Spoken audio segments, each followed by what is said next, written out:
course, Thursday was Thanksgiving. People in the United States have officially celebrated Thanksgiving since the 1860s. And Thanksgiving started off from Abraham Lincoln as a general day of thanks. And the general day of thanks was located in the fall because societies in the past traditionally had harvest festivals in the fall when they celebrated the harvest of that year. And we don't see this today, but if you had lived back 200, 300, 400 years ago, it would have been during a time when famines were fairly frequent.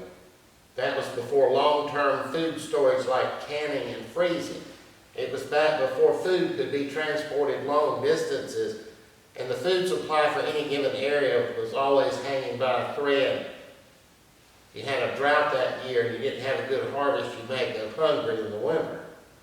So a good harvest meant that you had enough food for the winter. People were always nervous about whether they were going to have that or not. And so if the harvest was good and they had a lot stored back, they'd have a harvest festival to celebrate. And harvest festivals often had religious connotations because of the belief that God or the gods had a lot to do with whether or not you had a good harvest. If the gods were not pleased with you, they may send a drought and you not have a good harvest. But if you had a good harvest, then that was a signal that God or the gods were pleased with you. And then you would want, of course, to give thanks to God for that. That's not entirely a selfless act, though, because part of the reason that you were giving thanks to God for the good harvest this year, you'd hope to getting God's good graces for next year, so it was sort of like an investment to getting the good graces of God for next year, and then you'd have a good harvest. Now, of course, people don't look at it that way anymore. So in our day, I was thinking about Thanksgiving. Giving thanks can be looked at in one of two ways, or maybe both sometimes. You could look at giving thanks and being thankful as just a feeling. Just a feeling that things are the way they are with your life. You're glad your life is the way it is.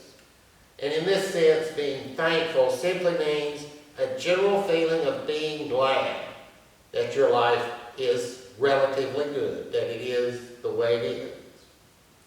The second way you could look at being thankful is to think of a God or gods as being at least partially responsible for your life being the way it is. And then Thanksgiving then would be more than just a feeling. It would be a time to pause and thank God for making things or helping make things as good for you as they are. And so thankfulness can be just a feeling we have of being glad that our lives are the way they are, or it can be a time to stop and say to God, thank you. Now, since fewer and fewer Americans identify as Christians today, I would say that in today's climate, most Americans celebrate Thanksgiving just simply in the sense of being thankful their lives are the way they are, and not necessarily in the sense of giving God any thanks.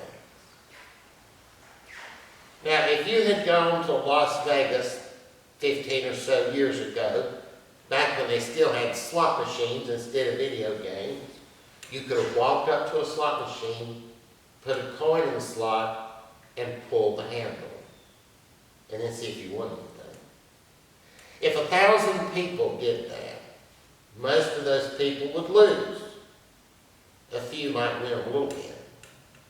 You see, a slot machine is a game of chance. And that's how science tells us to look at the way things are in our lives. It's a game of chance. It's the luck of the draw that determines how things turn out in your life. Of course, you can work hard and make good decisions and try to make the situation as good as you can. But still, in the end run, it's still the luck of the draw, because there is no spiritual power at all affecting things. Now, there's a young guy that used to help us some back when we grew tobacco. He came from a family that had issues. They had issues to the point where this guy never really had a chance in life. Now, someday he'll be able to break free of that kind of past, but the odds are that he won't. Now back then, when he was around there, I used to think of how different my life would have been if I had been born in the situation he was born in. And it used to make me shudder. The fact that I was not born in a family like that, though, had nothing to do with me. It was not due to anything I had done. It just happened that way. I could have been born in Cambodia or Laos or sub-Saharan Africa, but I wasn't. I could have been born at a time when I would have been prime age to have been drafted and sent to Vietnam, but I wasn't. I could have been born to a family that lived in the slums of a big city, but I wasn't. I could have been born to parents who were mean and abusive and didn't care about me, but I wasn't. My parents could both have been killed in a car wreck when I was a year old, but they weren't. Now, most of us in here today, actually I'm going to say all of us in here today, have had lives that have been more or less on the fortunate side. We come from among those for whom things turned out reasonably well. Now granted, for some in here things turned out a lot better than for others. But still, for everybody in here, everything turned out reasonably well. You know, let's face it, we're all older in here, but every one of us was able to walk in here this morning. Every one of us has clothes on. Every one of us has food to eat. Every one of us has a place to eat. So we are among the more fortunate. And I'm very thankful for that. I really am. But having come from a background like I came from, makes me think of being thankful as an area in which I have to be very careful. I am so thankful for the background I came from. I'm so thankful I live in the United States of America, not in somewhere, I can't even pronounce. But by feeling that way, I don't want to imply that I deserve the way my life turned out. Because implying that would also imply that people whose lives have not turned out as well as ours have somehow not deserved it. They haven't been as good as I've been. This side of heaven I don't think we'll ever understand. I just know that if I had been born in the same situation as that guy that used to help us on the farm was born in, I would not be standing here today. I would not have had the life I have had. And my life would not be as it is today. There was nothing, absolutely nothing I did to cause myself to be born in a country that had freedom, to parents who were relatively well off, and in a family where I was loved and cared for and never abandoned, to have found a wonderful wife, and to live in an area where most people only dream about living, where we live. And I know we're very fortunate. I am thankful, but I'm also humble about it, because the way my life turned out was mostly not of my own doing. And I think all of us in here could say the same. We all stand on the shoulders of where we live, the time that we live in, and the people that came before us. It could have been very different. Now, today is a Sunday that sort of does double duty, because this is technically 2 Sundays in one. It's Thanksgiving Sunday, but it's also the first Sunday of Advent. Advent is the 4-Sunday period preceding Christmas. And I think there is a connection between Advent and Thanksgiving. And to think about that, I go back to a Christmas carol. It's not a very popular Christmas carol, but it's one you occasionally hear. It's "I Heard the Bells on Christmas Day." Now, it was written as a poem by American poet Henry Wadsworth Longfellow back during the Civil War, and it was later set to music. All the verses of the poem are usually not sung, but some of them are. And I wanted us to look at 3 verses of I Heard the Bells on Christmas Day. It goes like this. I heard the bells on Christmas Day, their old familiar carols play, and wild and sweet the words repeat, of peace on earth, goodwill to men.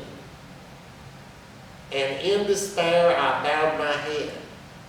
There is no peace on earth, I said, for hate is strong and mocks the song of peace on earth, goodwill to men.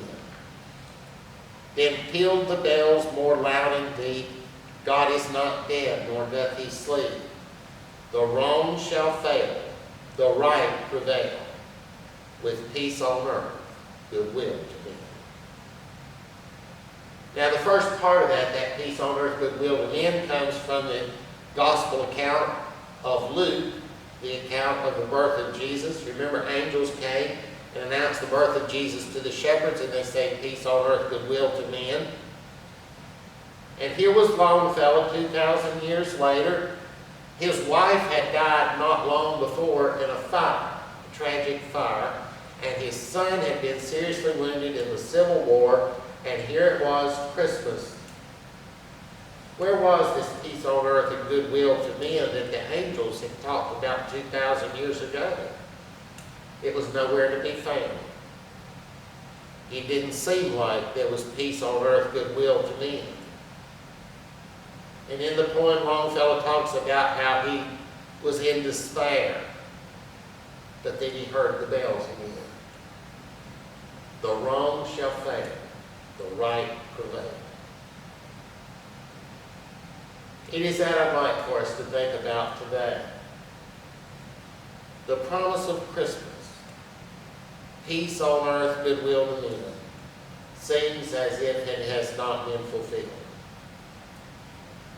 Look out into the world and things are no better today than they were 2,000 years ago before Jesus came. Jesus was born, nothing changed. War still prevails. Lying, greed, underhanded dealing, dishonesty, scheming, deception, hate, division, uncaring, indifference. All that's just as prevalent today as it was before Jesus was born, maybe even more so. Just look out at the world. It's hard to see how Christmas did any good. So let's think. You know, we believe in God, hopefully. And that means that we believe in a power that is the foundational power of the universe. That's how sometimes Christian theologians, one of the ways they define God. The foundational power of the universe. If we look at the mess that's in the world today, it's the world that God made. It could be easy to get discouraged. The wrong wins.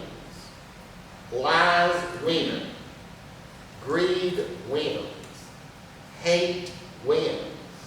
Deception wins. Dishonesty wins. That's what wins in the world. If you want to win in the world, be greedy, dishonest, cheat people, do underhanded, slimy dealings, and you'll win. I know it seems like I'm cynical to say that, but it's true. We live in a world in which the wrong wins. And it wins over and over again. And so if we know that God created the world, and we live in a world in which wrong wins, in which evil wins, does that mean the world is fundamentally based on wrong? Is the world fundamentally based on lies, hate, deception, greed, and dishonesty? It sure seems that way. It's been going on for all of recorded history, and it's still going on today. I remember back when I was a kid, this would have been back in the 60s, and I think this was Channel 13. And Channel 13, we could just barely get because it was always fuzzy. And movies used to come on Saturday afternoon. I think Channel 13. And they were not very good movies. It was dark and scary movies, sort of grade C movies. I never liked to watch those movies, but I remember one day I just happened to see just a few minutes of one of them. I still remember that movie. I didn't have any idea what it was called because I was watching enough of it to know. But it was about a world somewhere, in some universe, where the power behind everything was evil. And life was horrible. And you know what was so bad about that is, because that whole universe was based on evil, there was no hope of things ever getting any better. Because that's what everything was built on. Everything was built out of evil. And so there was no hope, no chance of anything getting done. I didn't watch much of that movie. I remember the feeling that I got. Wouldn't it be awful to live in a world like that? Because I am a Christian, though, I don't let myself be dragged down like that. You see, Christianity tells us that God, who is the foundational power of the universe, is 100% good. There is no hate in God. There is no evil in God. There is no lie in God. There is no greed or injustice or dishonesty or scheming or anything like that in God. The Bible says God is light and in Him is no darkness at all. The Bible says that God cannot lie, is incapable of lying. There is no bad in God at all. It's 100% good, 100% love. And because I know that God is 100% good, God is 100% love, I know that things in the world are not like they are because God made them that way.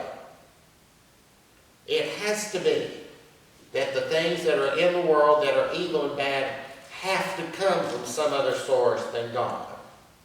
That the world was polluted. And Christianity asserts exactly what Longfellow said, and I heard the bells on Christmas Day. God is not dead, nor doth He sleep. Christianity asserts that God is working now to change the way things are. God is not dead. God is not asleep. God is working right now to change the way things are. The wrong will fail. The right will prevail when all is said and done. It may not prevail today, but we know that God is at work, fighting against the spiritual forces of darkness. And one day God will defeat them. And the right will then prevail. The world will no longer be based on deception and scheming and underhanded dealings and lies and greed. The wrong will no longer win. It wins now, but not because the world was founded on those things. It wins now because something else came in and polluted the world with those things, and God is working now to destroy that. And when He does, the right will prevail. And that's why we don't despair. As Christians, we realize that no matter how bad things are now, the wrong will not win in the long run. The right will. And that is the promise of Christmas when you get right down to it. Peace on earth, goodwill to men. The wrong will fail and the right shall prevail. That's what will happen. That is, I guess, the foundational belief of Christianity. And so for Thanksgiving, we need to be thankful. God could be evil. What if God were evil? Think how bad the world would be if God were evil. But God's not. God's 100% good. And that's what we need to be thankful for. The power behind the entire universe is 100% good. And God is working now to destroy the not good in Him. It may last another 1,000 years or even longer. It may last 1 million or 10 million more years. But eventually, the wrong will fail and the right will prevail. That's the promise of Christmas. And that's also something to be thankful for. We can be thankful that God is 100% good. There is no darkness in God. There is no lie in God. There is no evil in God. God is love. God is love. And we can also be thankful for something that you hear in the communion prayer every week. We refer to God as unchangeable. God is 100% good. God is love. And that will never change. God's goodness and love never change. Today we live in a dark universe where the wrong wins, where evil rules. But we live in a universe where that's only temporary. One day, light will prevail. Right will prevail. And one day, love will prevail. And that's something to be truly thankful for. I want to close just by reading some selected verses from the Bible. Just listen to them. But you, O Lord, are a God full of compassion, gracious, long-suffering, and abundant in mercy and truth. The Lord heals the brokenhearted and binds up their sorrows. The Lord will wait that he may be gracious to you. He will be exalted that he may have mercy on you. For the Lord is a God of justice.